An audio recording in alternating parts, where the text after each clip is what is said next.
Saúde, amada igreja, com a paz do Senhor. Gostaria de convidar a igreja a abrir a palavra de Deus na carta aos Romanos, capítulo 1, versículo 16 e 17. Carta aos Romanos,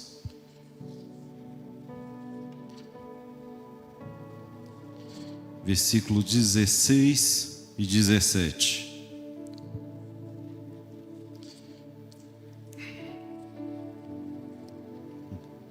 Enquanto a igreja encontra, quero agradecer a Deus por essa rica oportunidade.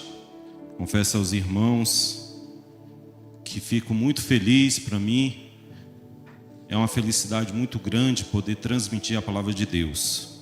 É uma alegria que vem ao coração poder ser instrumento de Deus através da palavra dele. Confesso para os irmãos que não foi fácil esses dias, meditando no texto que foi nos dado para poder ministrar nele.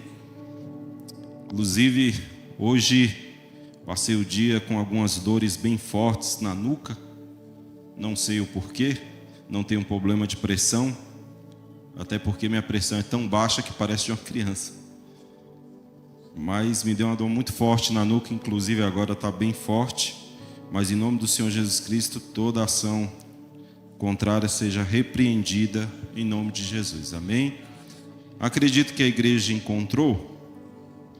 Vou estar lendo aqui do telão. Porque não me envergonho do evangelho de Cristo, pois é o poder de Deus para a salvação de todo aquele que crê, primeiro do judeu e também do grego. 17. Porque nele se descobre a justiça de Deus de fé em fé, como está escrito: mas o justo viverá pela fé. Amém. Que os irmãos possam se assentar, fiquem à vontade. Amados, nós sabemos que o apóstolo Paulo, o autor desta carta aos crentes de Roma, teve que escrever, pois foi impedido de poder estar ali junto com os irmãos romanos. Ele diz ali nos primeiros versículos deste capítulo que ele desejou muito estar com os irmãos, mas foi impedido. Meus irmãos, e tentando entender um pouco melhor sobre o que aqui está escrito, nós chegamos à conclusão do seguinte: imagine se o apóstolo Paulo, assim que planejou ter ido a Roma, estar com os crentes romanos, ele pudesse ter ido. Nós nunca teríamos esta carta. Como já foi dito aqui pelo pastor Ivan, uma carta que é dito pelos estudiosos da palavra de Deus, que é como se fosse o ponto mais alto da teologia. Nos faz entender muitas coisas que para muitos parecem difíceis, e realmente é. Como também foi dito de antemão pelo pastor Ivan, Martim Lutero, na sua dificuldade de poder permanecer na fé, pois sempre lhe via um sentimento que estava em pecado, que estava perdido, que iria morrer, que iria para o inferno. Mas ele chega a Romanos e diz que o justo viverá pela fé. Ele não viverá por obras, ele não viverá dos seus méritos, ele não será salvo pelo aquilo que ele fez ou deixou de fazer, mas por fé. E através desse texto, este homem, o reformador, se converteu a Cristo. O apóstolo Paulo, ele começa esta carta dizendo que ele é servo do Senhor. E nós estamos aqui em uma festividade de obreiros. E nós sabemos que a responsabilidade maior de ministrar a palavra de Deus está sobre os obreiros. Cada dia mais o obreiro precisa se empenhar em estudar a palavra de Deus. Cada dia mais o obreiro precisa se dedicar a examinar a palavra de Deus. Cada dia mais o obreiro precisa se alimentar dela. Um obreiro jamais será um bom servo do Senhor se ele não se debruçar na palavra de Deus e se alimentar dela. Eu vou viver somente de oração. A oração é maravilhosa e é o meio que nós temos de nos comunicar com o Pai. Mas nós precisamos também do estudo da palavra. Um não vive sem o outro. Um não vive separado do outro. Um não vive distante dos outros. O obreiro fala: não, meu ministério é somente na oração.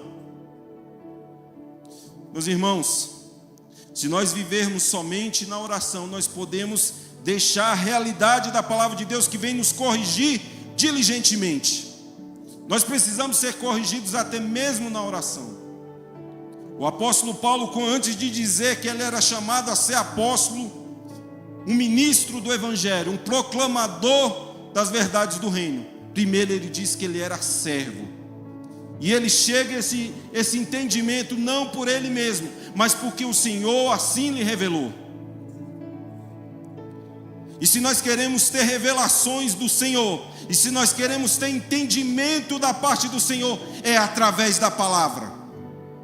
Ela faz o obreiro ser excelente, ela faz o obreiro ser dedicado, ela faz o obreiro ser fiel, ela faz o obreiro ser exemplar.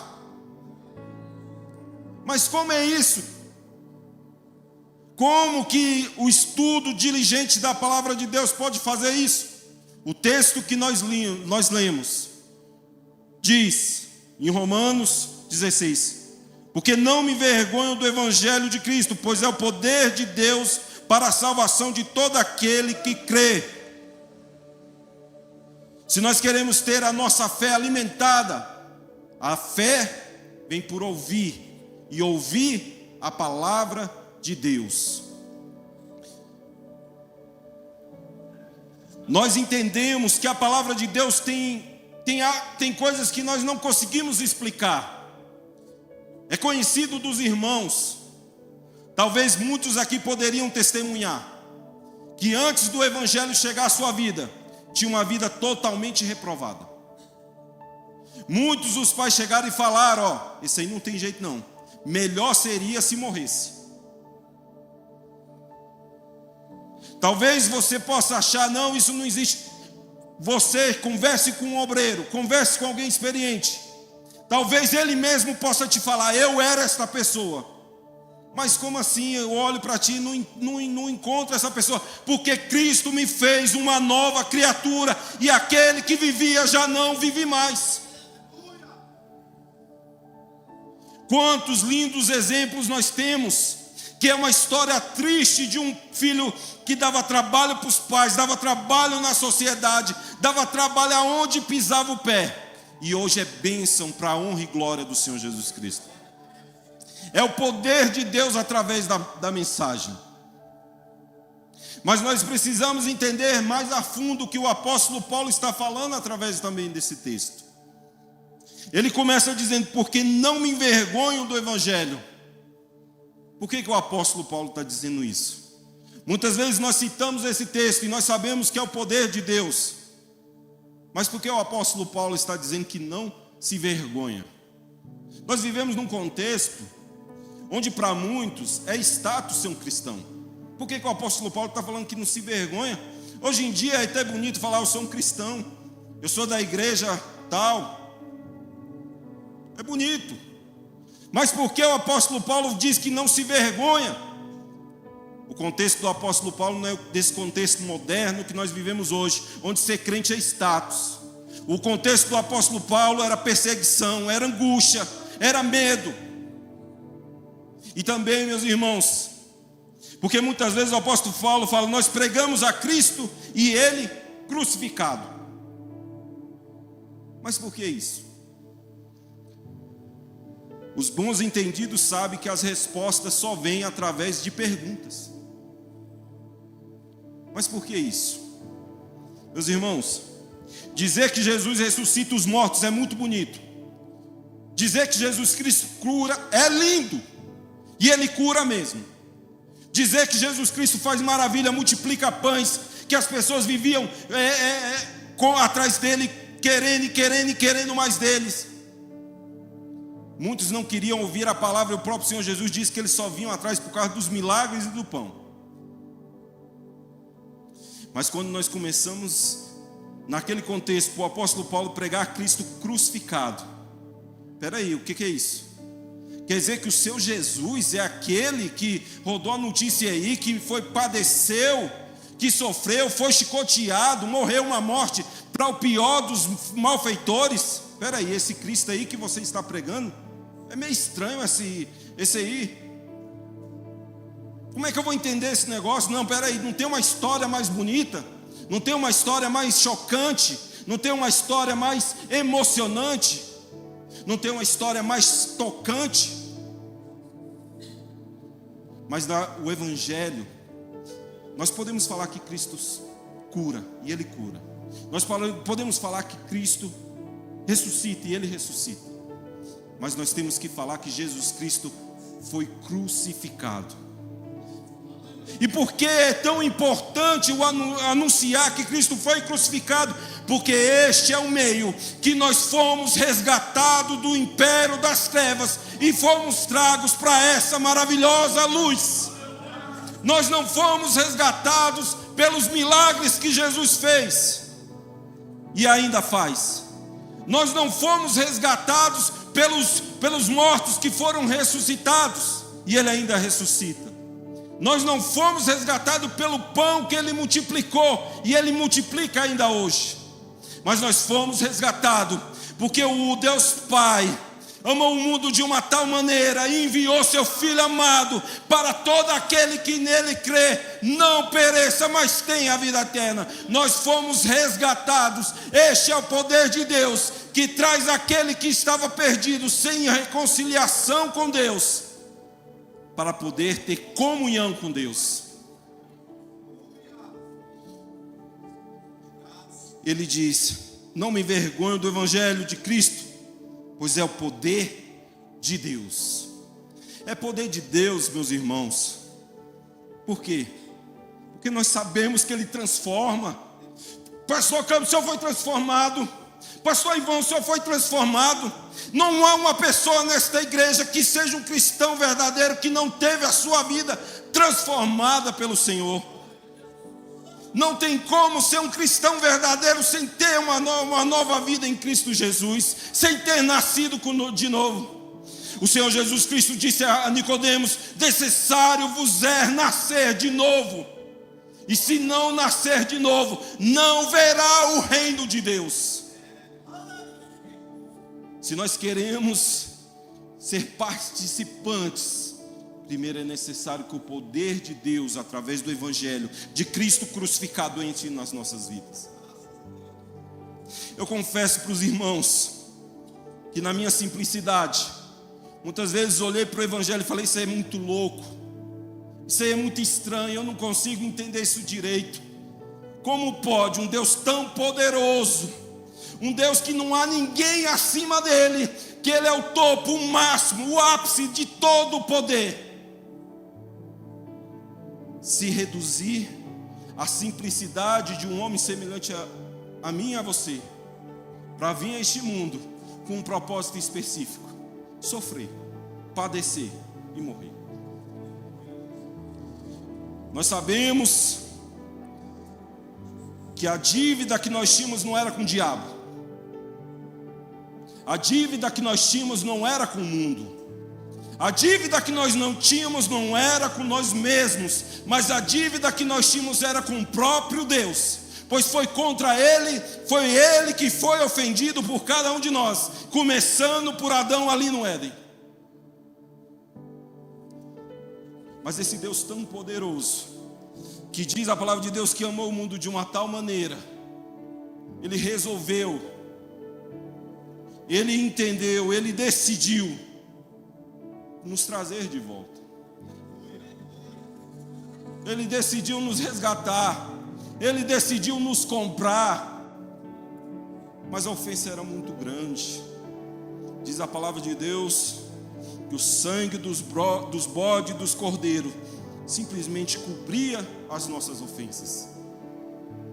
Não trazia a comunhão absoluta.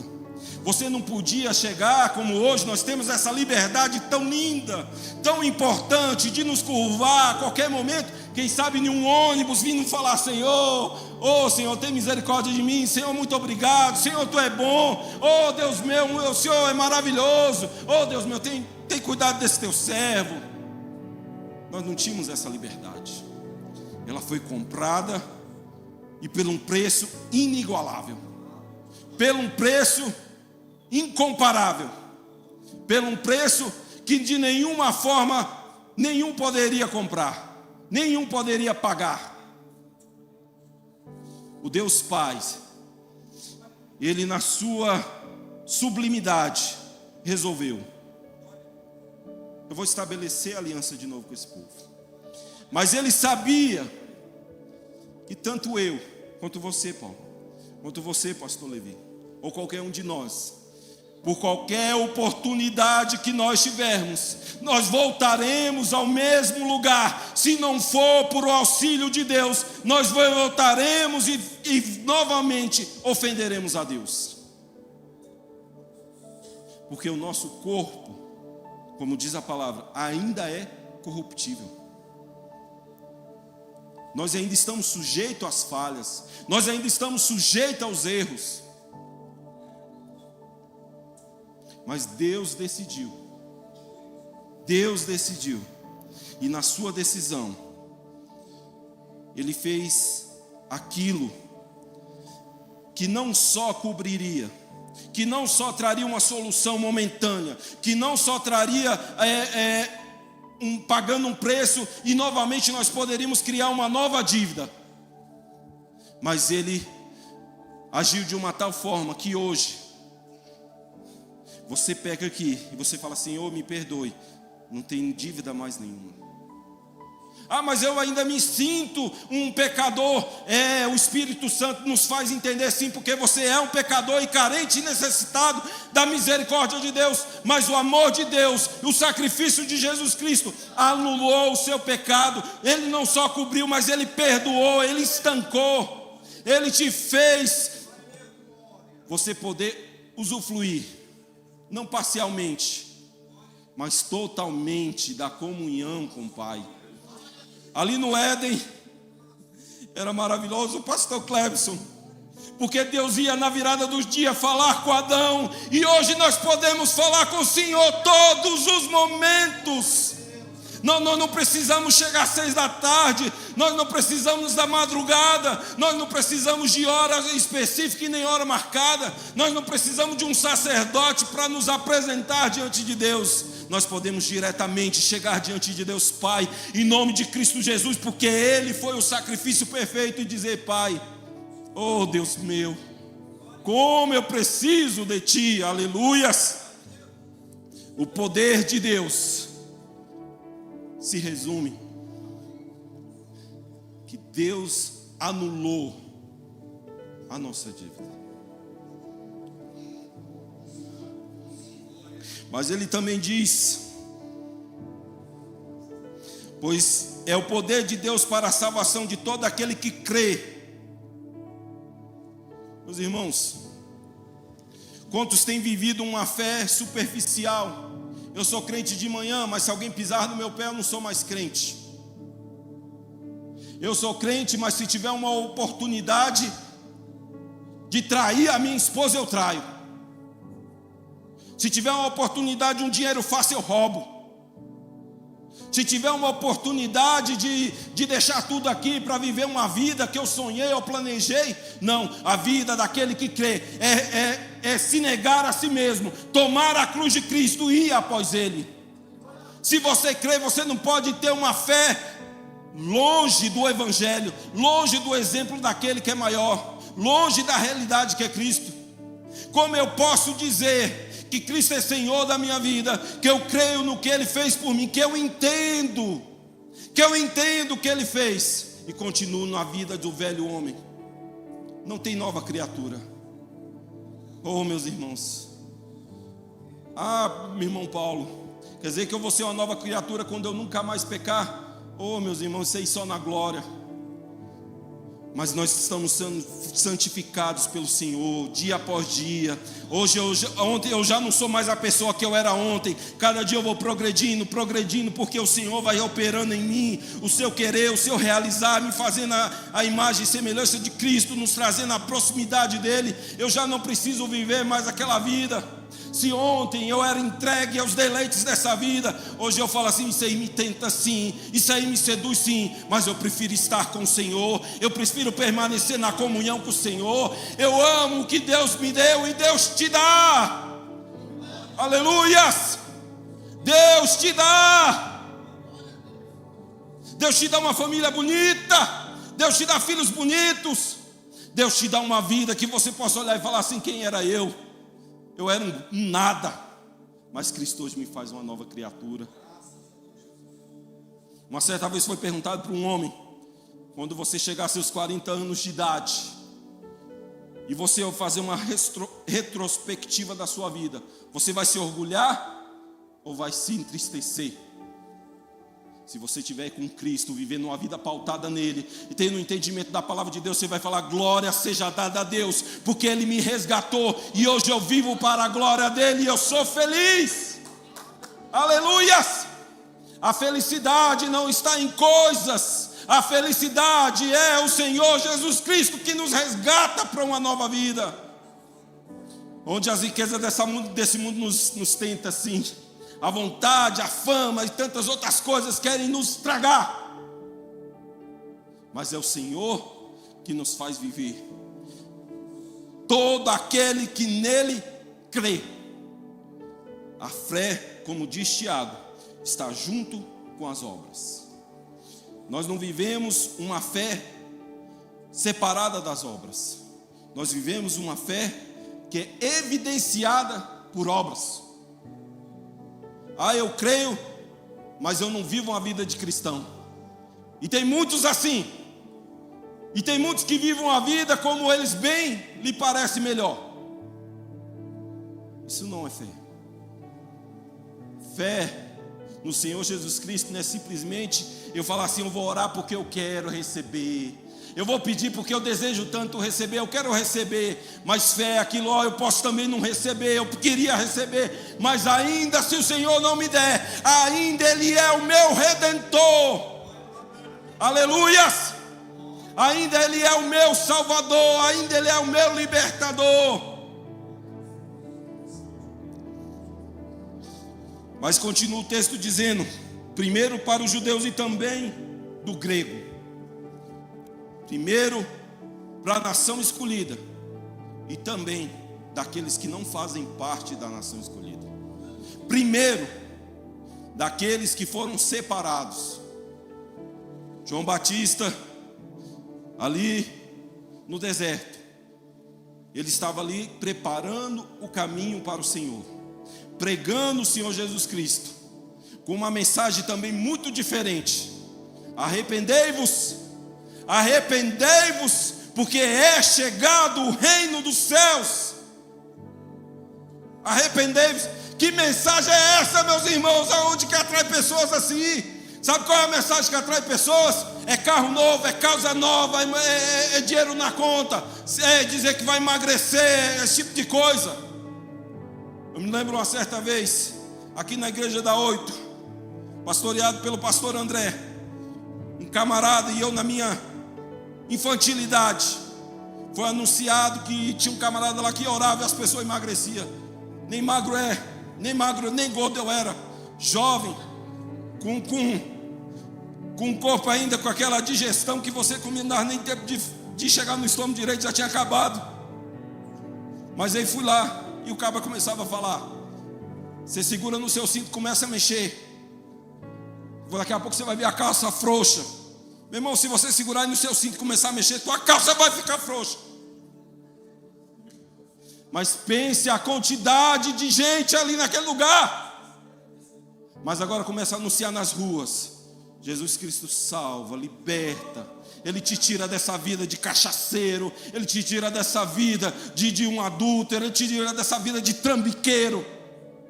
Aí muitos vão falar, não, isso aí é, sei lá, não. Se fosse para emagrecimento eu ia, se fosse para enriquecimento eu ia, se fosse para cá eu ia, mas para isso eu não vou não. Mas João Batista, pregando ali, diz, arrependei-vos, arrependei-vos.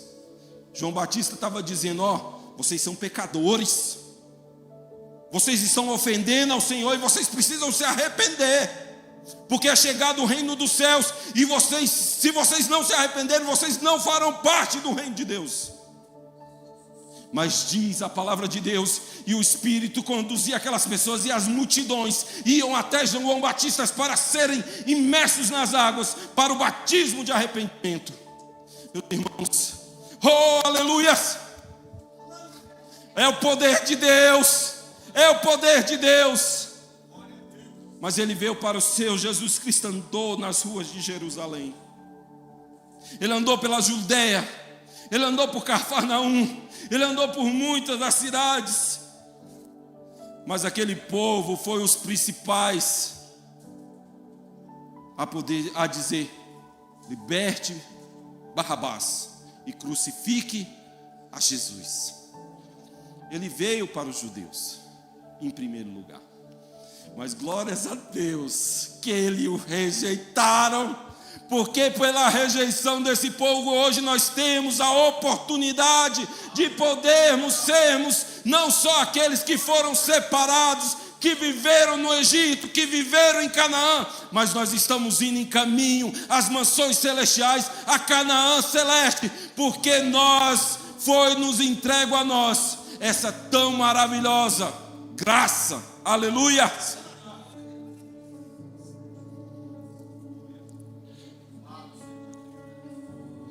Aleluias, glorificado, exaltado seja o santo nome do Senhor. Eu gostaria também antes de ir para o versículo 17, examinarmos melhor um pouquinho mais, para que se haja alguma dúvida sobre o que está sendo falado aqui, os irmãos possam ser esclarecidos através da palavra. Primeiro, 1 do versículo 5, se o irmão Gilvão. Então, eu agradeço para os irmãos acompanharmos, para nós acompanharmos juntos. Porque a palavra da cruz é loucura para os, mas para nós, de Deus. Atente comigo, meus irmãos. Atente comigo. É loucura para os que perecem. Assim como o apóstolo Paulo disse, ele sabia bem as complicações de pregar um Cristo crucificado. Hoje ninguém nem pensa as complicações de pregar um crucificado. As pessoas das bênçãos, como nós vemos nas emissoras de TV, e vê os irmãos falando, conte a sua bênção, meu irmão. E todos só querem ouvir isso, conte a sua bênção. Mas pregar o Cristo crucificado, as implicações de um Cristo crucificado, nem todos querem. Mas a palavra de Deus diz em 1 Coríntios capítulo 1, versículo 18, porque a palavra da cruz é loucura para os que perecem. Meus irmãos, muitos não vêm para o Evangelho, porque não conseguem conceber, não conseguem entender, ou fecham o seu coração, como Romanos diz, que muitos entendem, mas preferem fechar a porta e dizer, aqui você não entra. Para esses que estão no mundo perecendo, que a riqueza, a vaidade e tantas outras coisas criam uma muralha através dele, e eles falam, não, eu não quero entender, eu não quero receber. O Senhor Jesus Cristo já nos advertiu que ninguém pode servir a dois senhores, porque você vai rejeitar, você vai favorecer a um e rejeitar ao outro. E essa é a realidade, meus irmãos. Você pensa que esses aí que estão perecendo, se for pregar o Evangelho, essa muralha da onde está o seu coração, a muralha que está ao redor dele, daquilo que ele tanto ama, que ele sabe muito bem, porque o Espírito Santo que nos revela da verdade do juízo, ele nos faz entender ali, que se a pessoa quiser viver uma vida de fiel ao Senhor, ele não pode poder continuar da mesma maneira. Quantos vêm a esta igreja e há tantas outras. E na hora do apelo o coração arde, mas na mesma hora vem o opositor e fala assim, ó, se você for, você vai ter que deixar isso aqui, ó. Você vai ter que decidir aqui, ó. Se você for, você não vai poder mais viver isso aqui que você tanto gosta. E a pessoa fica naquele dilema, eu vou ou não vou, eu vou ou não vou. Mas o Espírito Santo, quando a pessoa abre a porta e fala assim, eu amo sim tanto essas coisas, mas eu preciso viver essa nova vida, eu preciso receber esse Jesus na minha vida, eu preciso viver essa vida que o Senhor está a nos oferecer. O Espírito Santo entra, faz morada, aquela pessoa começa a mudar toda a sua conduta, todo o seu viver, e nós vemos pessoas novas na sociedade. O versículo 19 e 20 de 1 Coríntios, capítulo 1, diz o seguinte: porque está escrito, destruirei a sabedoria dos sábios e aniquilarei a inteligência dos inteligentes. Onde está o sábio? Onde está o escriba? Onde está o inquiridor deste século? Porventura não tornou Deus louca a sabedoria deste mundo? Nós vemos hoje, e se você como um obreiro de Deus gosta de entender o que está acontecendo neste mundo, porque é necessário para nós não sermos pegos de contramão, sermos pegos de surpresa, você vai entender que hoje há muitos que se dizem muito intelectuais, e eles dizem, vou provar que Deus não existe. Meus irmãos, olha o que esses homens dizem, eu vou provar que Deus não existe. Mas diz os próprios cientistas, alguns deles, que você precisa de muita mais fé para ser um ateu, ou seja, aquele que não acredita em Deus, do que para ser um cristão, aquele que acredita em Deus. Mas esses que se têm por muito intelectual, eles preferem fechar a porta e dizer, não, eu não recebo, eu não aceito, eu não quero ele aqui. E Romanos nos faz entender lá nos versículos finais do capítulo 1, que para esse, o peso é maior, o fechar a porta ao Senhor. Eu gostava das palavras do pastor Cariranha, que dizia certa vez, o pior pecado que um homem pode acometer, é dizer não para o Senhor Jesus. Meus irmãos, você acha que muitos que estão aí fora, que muitos que não aceitam o Senhor, é porque eles não veem Deus nas coisas? Não. É porque entrou na mente deles uma falsa inteligência, uma falsa sabedoria, dizendo que sabe todas as coisas. Mas a palavra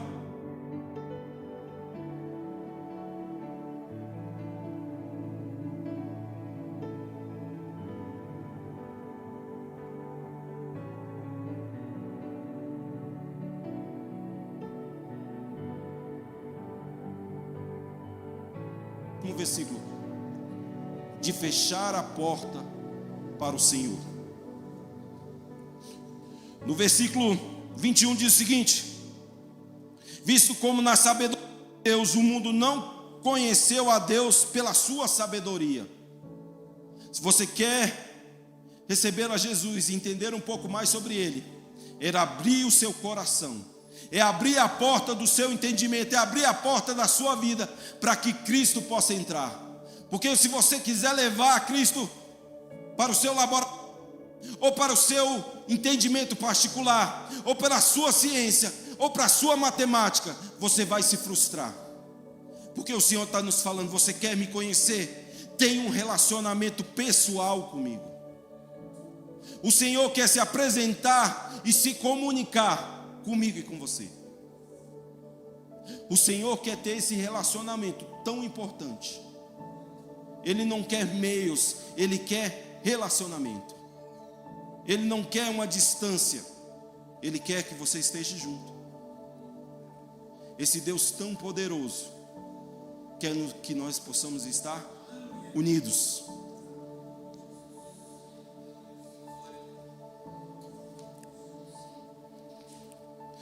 O versículo 22 e 23 diz o seguinte: mas nós pregamos Cristo crucificado, que é escândalo para os judeus e loucura para o grego. Nós pregamos Cristo crucificado, que é loucura para os judeus, que é escândalo para os judeus e loucura para os gregos. Quando nós chegamos e pregamos a Cristo com as implicações do Cristo crucificado, o que Paulo estava fazendo ali aos romanos não era simples, porque aqueles que eram da nação escolhida falaram: não, isso aí que você está falando é um escândalo, isso aí que você está falando contrário a tudo que é aquilo que nós esperávamos, contrário a tudo aquilo que nós entendemos. E para os gentios ou para os gregos era loucura, não, é louco demais ver um Deus descendo do céu e se fazendo um homem, é louco demais. Mas para nós que cremos, para nós que recebemos por fé, nós entendemos através da palavra de Deus que Cristo cumpriu todos os requisitos das profecias. Cristo cumpriu plenamente o que estava escrito sobre o Filho de Deus que viria ao mundo. Mas se pelo simples fato daquele povo não receber o Cristo que eles esperavam, um Cristo político, um Cristo imperador, um Cristo que poderia dominar Roma, eles se fecharam. Eles preferiram dizer: não, você não é o Cristo, você não é o Cristo.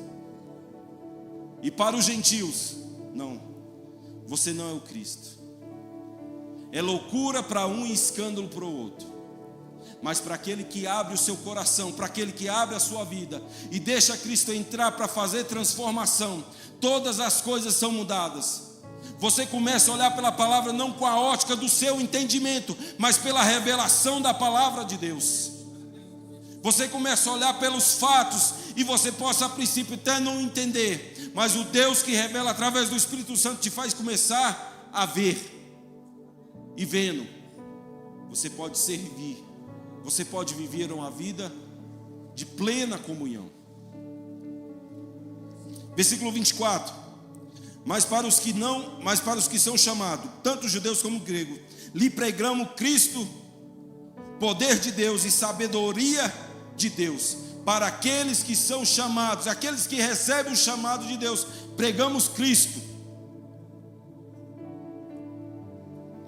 Pregamos a Cristo, poder de Deus e sabedoria de Deus. Não é no seu entendimento e nem na sua sabedoria, mas é no poder e na sabedoria de Deus. É no poder e na sabedoria de Deus. O homem, pelo seu próprio intelecto, ele tende a ir por um caminho errado. Mas quando o homem aceita que Deus lhe mostre a verdade, porque a palavra diz: conhecereis a verdade, e a verdade vos libertará. Não é conhecer aquilo que parece ser verdade, ou aquilo que é quase verdade. Não, é conhecer a verdade, e a verdade vos libertará. Se nós abrirmos os nossos corações para poder receber esse Deus tão maravilhoso, Ele nos revela as suas maravilhas. Porque a loucura de Deus é mais sábia do que os homens, e a fraqueza de Deus é mais forte do que os homens. O homem diz: eu sou forte, e Deus diz: você é fraco. O homem diz: eu posso, e Deus fala: você é limitado.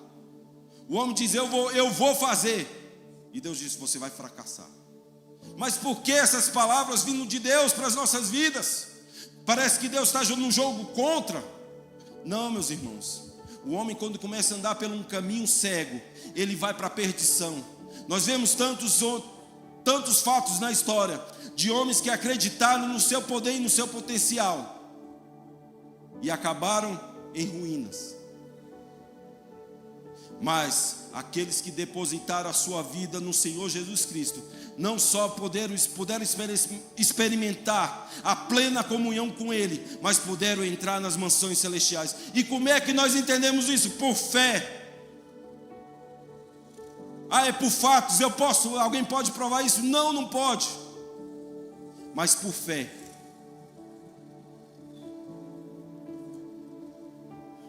Já estamos na conclusão. Versículo 17: porque nele se descobre a justiça de Deus, de fé em fé, como está escrito: mas o justo viverá da fé, mas o justo viverá da fé. Muitas vezes eu tentei entender quem era esse justo, e eu pensei que o justo poderia ser um pastor de uma igreja. Eu pensei que o justo poderia ser um missionário que foi por um mundo e dedicou toda a sua vida a fazer a vontade de Deus. Eu pensei que esse era o justo, mas isso foi o meu entender.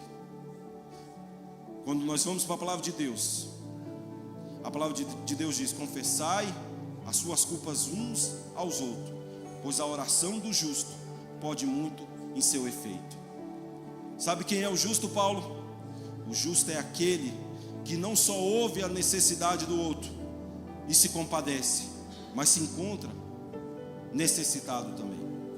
É aquele que olha para si e fala: como eu preciso de Deus, como eu preciso desta comunhão, como eu preciso desta ligação, como eu preciso estar com Ele. Esse é o justo.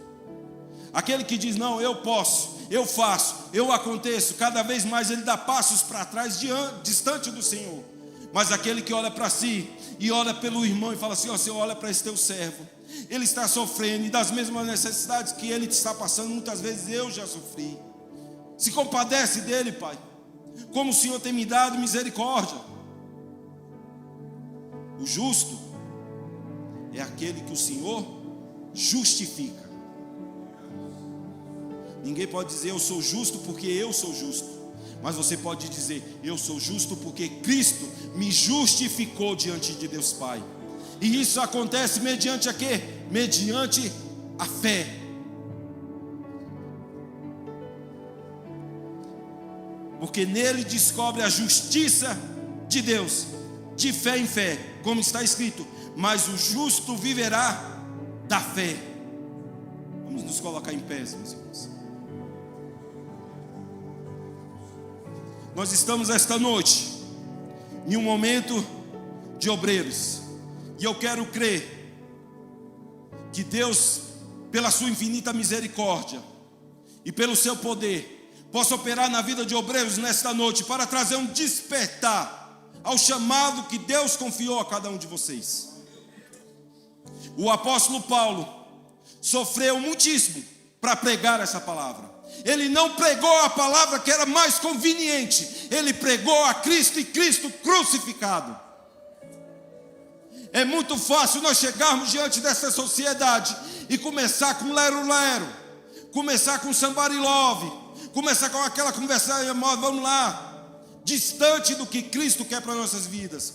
Mas você quer ver que a sociedade receba transformação de vida? Pregue a Cristo e Cristo crucificado. É por fé que nós pregamos a esse Cristo, é por fé que nós anunciamos esse reino.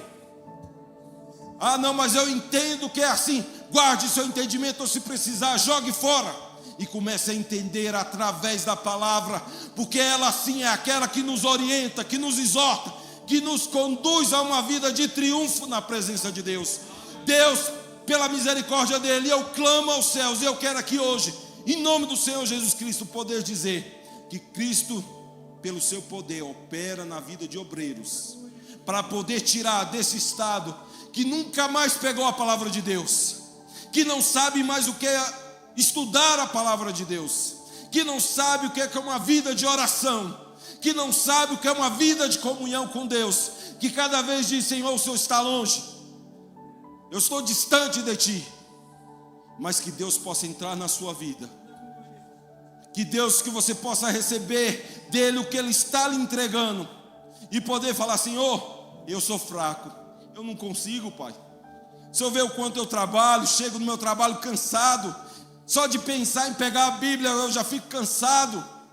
Meus irmãos, é de fadiga em fadiga, é desejando dormir, é desejando comer, é desejando estar num lazer, mas podendo dedicar a vida ao Senhor. Deus não nos chamou para uma vida de lazer, comer e beber, mas Ele nos chamou para anunciar a sua palavra.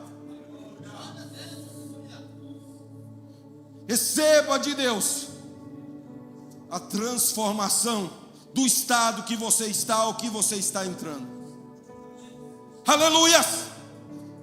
Eu falo por fé, confiante não nos meus méritos, mas na palavra de Deus, porque ela nos faz entender. Se nós tirarmos os nossos olhos um pouquinho do autor e consumador da nossa fé, nós pegamos um atalho para longe dele. Mas se nós começarmos a falar: Senhor, quão fraquinho eu sou e quão dependente sou de Ti, eu preciso de Ti, Senhor, me dá força. Olha só, eu estou lendo aqui só um pouquinho. Oh, meus irmãos, isso aqui não é só palavras da boca para fora, não. Isso aqui, pela misericórdia de Deus, é Deus que me desperta para falar. E se Ele me desperta para falar, aleluias, glorificado seja o nome dEle, porque não é a palavra mais fácil, mas é a palavra vinda de Deus, aleluias. Que Deus possa fazer na tua vida o que como foi em um dia, enquanto você tinha saudade de ler a palavra de Deus, aleluias, onde você debruçava e falava: Senhor, quão maravilhosa é a sua palavra na minha vida, aleluias. Que Deus possa te trazer à memória aquele momento de intimidade com Ele na oração, aleluias. Aquele momento do renovo, do fortalecimento, aquele momento que você pensou: Senhor, parecia ser o meu fim, mas o Senhor estava comigo para me fortalecer. Oh, meus irmãos, a palavra de Deus é tão preciosa.